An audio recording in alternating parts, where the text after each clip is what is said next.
Chapter 1: The New American Imperialism.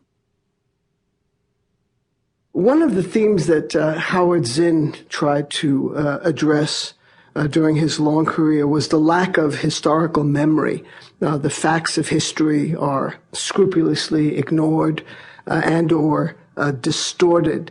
And I was wondering if you could comment on imperialism then and now, interventions then and now. And I'm thinking specifically about Saigon in 1963 and 64, and Kabul today, and the kinds of similarities with the U.S. being tremendously dissatisfied with their clients, with reports of drug corruption, in fact, a brother in each case being corrupt, all kinds of problems. And I know two historical situations are analogous, but what do you see there that is of value in reporting?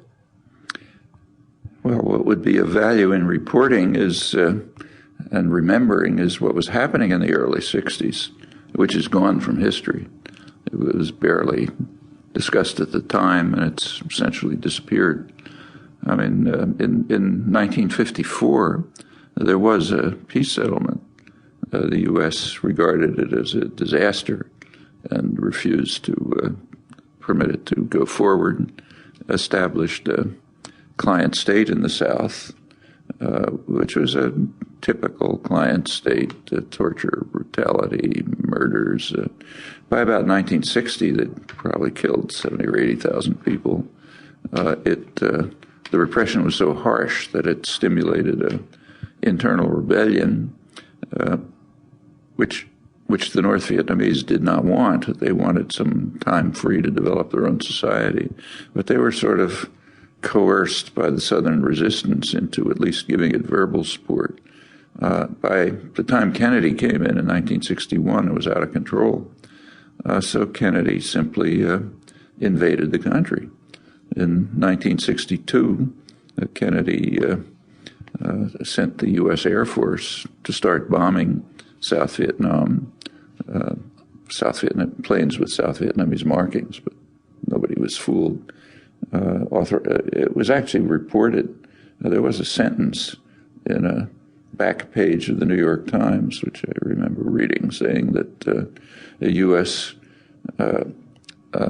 Planes and pilots are carrying out a third of the bombing missions in South Vietnam with South Vietnamese markings. Kennedy authorized napalm. He authorized chemical warfare to destroy ground cover and crops. Started processes of driving the rural population into what were called strategic hamlets, that essentially concentration camps, where they were surrounded by barbed wire to protect them from the guerrillas, which the U.S. government knew perfectly well they were supporting. That's the beginning of a process which ultimately drove millions of people out of the countryside while destroying the countryside. They also began the operations against North Vietnam on a small scale. That was 1962. Nothing noticed. In 1963, the Kennedy administration got wind of the fact that the government they had installed, the Diem government, was trying to arrange negotiations with the North. That was Diem's terrible brother, who they hated.